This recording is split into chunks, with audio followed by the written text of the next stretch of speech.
छोटा शेर का बच्चा एक कीड़े को देख रहा था। उस कीड़े को एक गिरगिट अपना भोजन बना लेता है। इस मासूम को बहुत अफसोस होता है। शेर का बच्चा चिल्लाकर गिरगिट को भगा देता है, लेकिन तभी चट्टानों ने आवाज आने लगती है। बच्चा यहाँ वहाँ देखने लगता है। पहाड़ों से बहुत सारे जानवर भागने हुए आ रहे थे। बच्चा घबरा जाता है और भागने लगता है। उन सभी जानवरों को जंगल के लकड़बग्घे भगा रहे थे। ये सारी चाल इन्हीं लकड़बाघों की ही थी। बच्चा एक छोटे पत्थर के सहारे छुप जाता है, लेकिन बच्चा बहुत डरा हुआ था। इस भगदड़ में वो दब सकता था। तभी वो भागकर एक सूखे पेड़ पर चढ़ जाता है, लेकिन ये पेड़ भी टूटने ही वाला था। तभी बच्चे ने देखा भगदड़ के बीच इसके पिता भागते हुए आ रहे थे। उसके पिता आ जाते हैं और कहते हैं, बेटे सिम्बा में आ गया, चिंता मत करो। लेकिन तभी पेड़ टूट जाता है। दोनों भगदड़ के बीच गिर जाते हैं, लेकिन बहादुर पिता अपने बेटे को कैसे भी भगदड़ से सुरक्षित जगह कर देता है और खुद उस भगदड़ की चपेट में आ जाता है। सिम्बा घबरा जाता है, लेकिन उसने देखा उसके बहादुर पिता पहाड़ पर ऊपर चढ़ रहे थे। ये देखकर सिम्बा की जान में जान आती है। उसके पिता पहाड़ के आखिरी छोर तक पहुंच गए थे। ऊपर उसका भाई खड़ा था। ये सारी साजिश इसी शेर ने की थी। सिम्बा का पिता अपने भाई से मदद मांगता है, लेकिन ये तो सिम्बा के पिता की जगह लेना चाहता था, जिस वजह से ये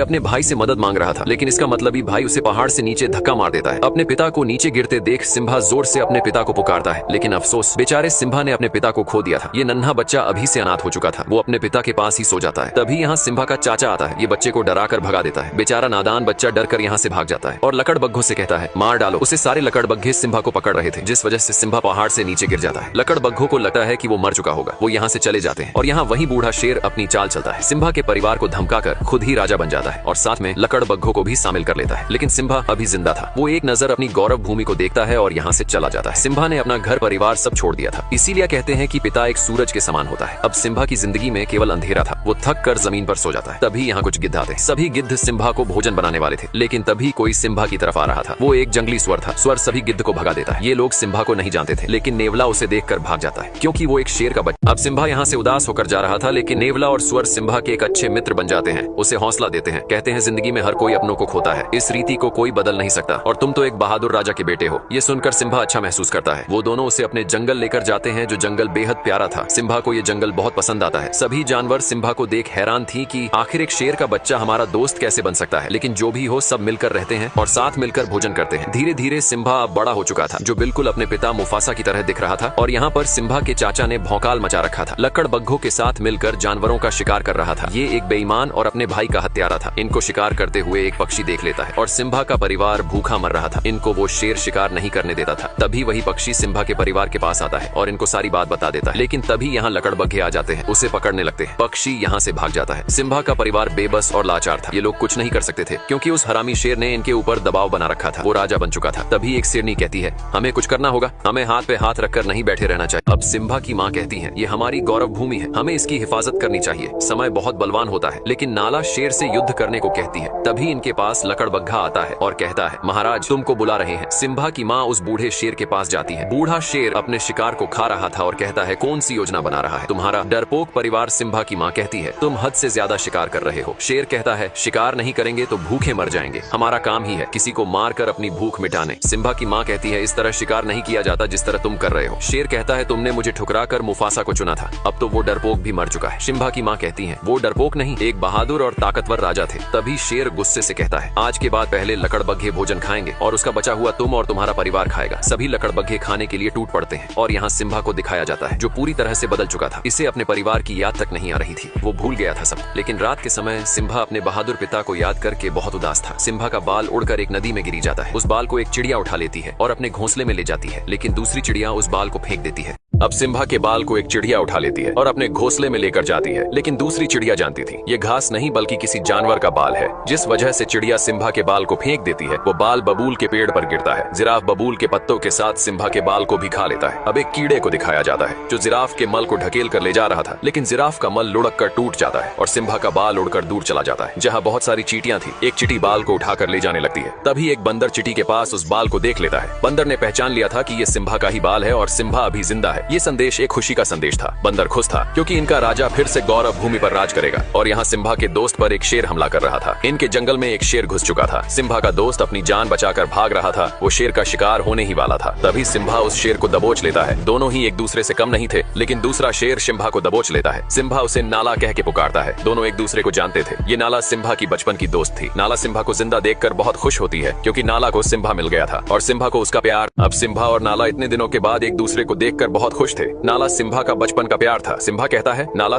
इस जंगल में तुम्हें बहुत अच्छा लगेगा, यहाँ सुकून है। नाला कहती है, सिम्बा, तुम्हें अपने घर चलना होगा, उस बूढ़े शेर ने हमारी गौरव भूमि बर्बाद कर दी है, तुम हमारे राजा हो, सब तुम्हें देखकर बहुत खुश होंगे। सिम्बा कहता है, मुझे कहीं नहीं जाना, मेरा यही घर है, तुम भी यही रुक जाओ, इस जगह तुम्हें बहुत अच्छा लगेगा। सिम्बा नाला को पूरा सुंदर जंगल घुमाता है, दोनों बहुत मस्ती करते हैं। ये जगह नाला को बहुत पसंद आती है क्योंकि इस जंगल में सचमुच सुकून था। दोनों इस पल को जी भर के जीते हैं। तभी नाला कहती है, सिम्बा, अगर तुम जिंदा थे तो तुम घर क्यों नहीं आए? उस बूढ़े शेर ने पूरी गौरव भूमि तबाह कर दी है, हमें कई दिन भूखे भी सोना पड़ता है। लेकिन सिम्बा कहता है, मुझे इससे कोई मतलब नहीं है, अब यही मेरा घर है, मैं इसे छोड़कर नहीं जा सकता। सिम्बा बहुत बदल चुका था, वो भूल चुका था अपने लोगों को। नाला कहती है, कैसे शेर हो तुम, तुम्हारे पिता और तुम में जमीन आसमान का फर्क है, तुम एक कायर हो, डरपोक हो। इतना बोलकर नाला यहाँ से चली जाती है। अब सिम्बा रात के समय जंगल में उदास घूम रहा था। तभी वही बंदर सिम्बा के पास आता है और कहता है, सिम्बा, पहचानो खुद को कि तुम कौन हो। सिम्बा बंदर की बात को अनसुना करके जाने लगता है। तभी बंदर कहता है, मैंने। अब सिम्बा अपने घर जाने से मना कर देता है क्योंकि सिम्बा का अब से यही घर था। नाला कहती है, सिम्बा, हमें तुमसे उम्मीद थी कि तुम हमारी और गौरव भूमि की रक्षा करोगे, लेकिन तुम तो डरपोक और बुजदिल निकले। इतना बोलकर नाला यहाँ से चली जाती है, लेकिन सिम्बा को कोई फर्क नहीं पड़ रहा था। अब सिम्बा उदास होकर जा रहा था। तभी इसे वही बंदर मिलता है। सिम्बा उस बंदर को नहीं जानता था, लेकिन बंदर सिम्बा और उसके पूरे परिवार को जानता था। बंदर सिम्बा के पास आकर कहता है, सिम्बा, पहचानो तुम कौन हो। लेकिन सिम्बा उसकी बातों को इग्नोर करके जा रहा था। तभी बंदर कहता है, मैंने मुफासा के बेटे को गोद में खिलाया है। इतना सुनते सिम्बा रुक जाता है और कहता है, तुम मेरे पिता को कैसे जानते हो? बंदर कहता है, तुम्हारे बहादुर पिता को कौन नहीं जानता, मैं तुम्हें तुम्हारे पिता से मिलवा सकता हूँ। सिम्बा बंदर के पीछे पीछे भाग रहा था। सिम्बा को लग रहा था कि उसके पिता जिंदा है, लेकिन बंदर सिम्बा को एक नदी के पास लाता है और कहता है, देखो अपने पिता को। सिम्बा पानी में अपने चेहरे में पिता का चेहरा देखता है। बंदर कहता है, तुम्हारे पिता तुम्हारे अंदर है। तभी सिम्बा को आसमान से आवाज आती है, वो इसके पिता थे। वो कहते हैं, बेटा सिम्बा, तुम एक शेर हो और शुरू से ही शेर जंगल का राजा रहा है। इतनी बातें सुनने के बाद सिम्बा में अपने पिता की ताकत और वो जोश महसूस हो रहा था और निकल पड़ता है।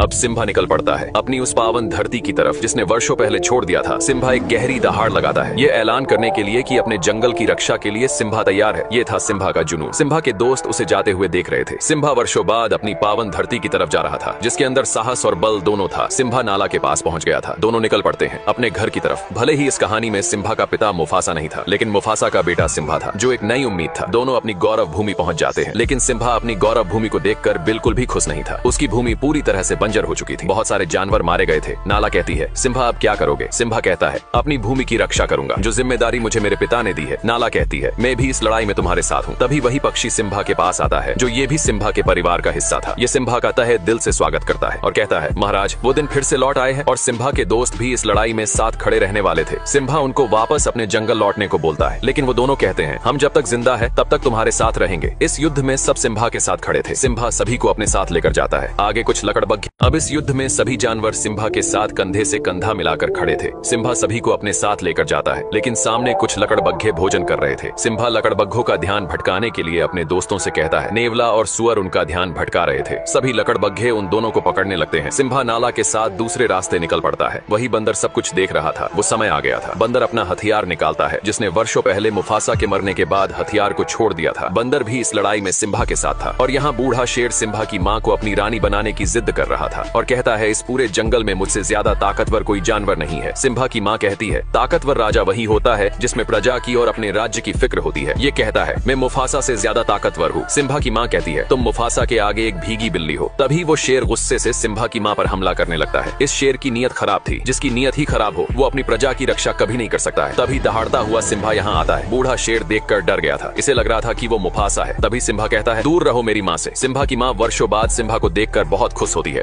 अब सिम्बा दहाड़ता हुआ यहाँ आता है। बूढ़ा शेर उसे देखकर डर गया था। इसे लग रहा था कि वो मुफासा होगा। सिम्बा कहता है, दूर रहो मेरी माँ से। सिम्बा की माँ वर्षों बाद सिम्बा को देखकर बहुत खुश थी। जो दिया वर्षों पहले बुझ गया था, वो फिर एक नई रोशनी लेकर आया था। बूढ़ा शेर कहता है, भतीजे, तुझे जिंदा देखकर बहुत खुशी हुई। सिम्बा कहता है, कोई एक वजह बताओ चाचा कि तुम्हें जिंदा छोड़ दूं। बूढ़ा शेर कहता है, ये मत भूलो, तुम जंगल के राजा के सामने खड़े हो। तभी नाला कहती है, अब से हमारा राजा सिम्बा है, उसके लिए हमें भले ही युद्ध ही क्यों न करना पड़े। सिम्बा का परिवार भी युद्ध के लिए तैयार था। सिम्बा कहता है, हार मान लो चाचा। बूढ़ा शेर कहता है, मैं नहीं चाहता कि मेरे हाथ हो, तुम सब मारे जाओ। तुम सब मेरा परिवार हो और क्या तुम सबको पता है तुम्हारे सिम्बा ने क्या किया है भतीजे? तुमने इनको बताया नहीं कि तुम अपने पिता मुफासा के हत्यारे हो। अपना गुनाह कबूल करो और बताओ सबको कि तुम्हारी वजह से हमारे महान राजा मारे गए। सिम्बा का पूरा परिवार सिम्बा को देख रहा था। तभी सिम्बा कहता है, हाँ, मेरी वजह से मारे गए थे मेरे पिता। तभी बूढ़ा शेर कहता है, आखिर कर लिया कबूल, हत्यारा है ये अपने पिता का, इसी की वजह से आज महाराज हमारे बीच नहीं रहे। ये क्या राजा बनेगा जिसने अपने पिता को ही निगल लिया। बूढ़ा शेर सिम्बा की बातों को दबाता हुआ उसे पीछे लेकर जा रहा था। सिम्बा घबरा गया था और कहता है, मैं राजा नहीं बनूंगा। तभी सिम्बा अब बूढ़ा शेर सिम्बा की बातों को दबाते हुए उसे पीछे लेकर जा रहा था और जोर से चिल्लाकर कहता है, झुकाओ अपने सर को। तभी सिम्बा का पैर फिसल जाता है। सिम्बा चट्टान पर लटका हुआ था। यहाँ जोर की बिजली कड़कती है। ये वो आखिरी पल था जिसमें एक पापी का अंत तय था। बूढ़ा शेर कहता है, ये नजारा मैंने वर्षों पहले देखा था, बिल्कुल तुम्हारी तरह ही मुफासा ने मेरी आंखों में देखा था। बूढ़ा शेर उछलकर सिम्बा के पंजों को दबा लेता है और कहता है, एक राज की बात बताऊं भतीजे, तेरे बाप मुफासा को मैंने ही मारा था। इतनी बात सुनते ही सिम्बा अपने पिता के उस दुख भरे पल को याद करने लगता है। तभी सिम्बा जबड़े से उसके बाल पकड़कर ऊपर आ जाता है और चिल्लाकर कहता है, कैसे भाई हो तुम, अपने सगे भाई की ही हत्या कर दी। बूढ़ा शेर कहता है, ये झूठा बोल रहा है, इसकी बात मत सुनो। तभी सिम्बा की माँ कहती है, तुमने मुफासा को नहीं मारा तो उनकी आंखों में कैसे देखा। बूढ़े शेर का अंतिम समय आ चुका था। तभी बूढ़ा शेर लकड़बग्घों से कहता है, मार डालो सबको। सभी लकड़बग्घे सिम्बा के ऊपर टूट पड़ते हैं, लेकिन सिम्बा सभी लकड़बग्घों को जबड़े से दबाकर फेंक रहा था। नाला अपने परिवार को हमला करने को कहती है। सिम्बा का पूरा परिवार लकड़बग्घों पर टूट पड़ता है। ये था एक भीषण युद्ध जो सत्य और असत्य के बीच हो रहा था। सभी लकड़बग्घे सिम्बा को नोच रहे थे।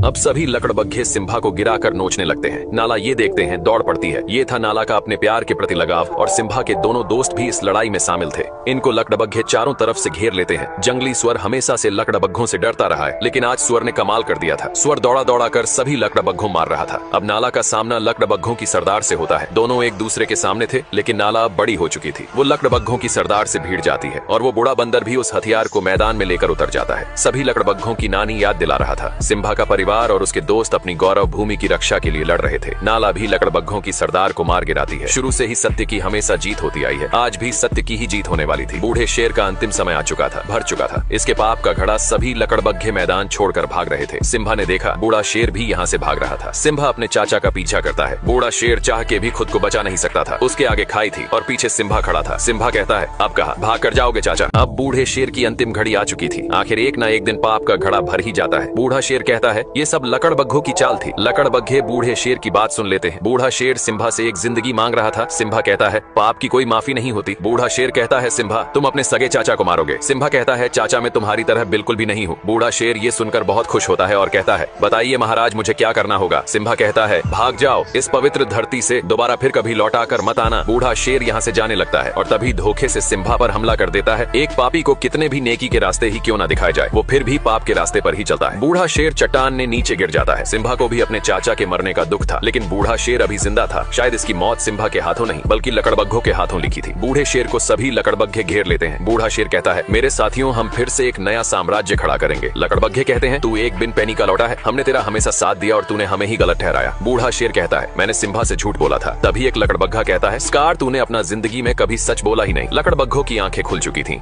सभी लकड़बग्घे बूढ़े शेर पर टूट पड़ते हैं। ये था एक बुराई का अंत। इस लड़ाई में फिर से अच्छाई की ही जीत हुई थी। अब सिम्बा अपने परिवार से मिलता है। सिम्बा का परिवार फिर से एक जीती जागती जिंदगी जीने वाला था। सिम्बा उस बंदर से भी मिलता है जिसने सिम्बा को हौसला दिया, उसे उसकी पहचान बताई। आखिर एक सच्चा राजा वही होता है जिसमें अपने प्रजा और गौरव भूमि की फिक्र हो। ये सब सिम्बा के अंदर था। वो एक वीर सम्राट था, एक वीर योद्धा था और इस गौरव भूमि का एक राजा भी था। सिम्बा के राजा बनने से सभी जानवर बहुत खुश थे। जिस जिंदगी को डर कर जिया करते थे, अब उस जिंदगी को खुलकर जीने का समय आ गया था। सिम्बा और नाला के प्यार से एक प्यारा बच्चा हुआ। सिम्बा के बाद इस गौरव भूमि की रक्षा करने वाला सम्राट। ये स्टोरी यहीं पर समाप्त होती है। फिर से लौटेंगे ऐसी ही एक मुफासा की बचपन की स्टोरी लेकर।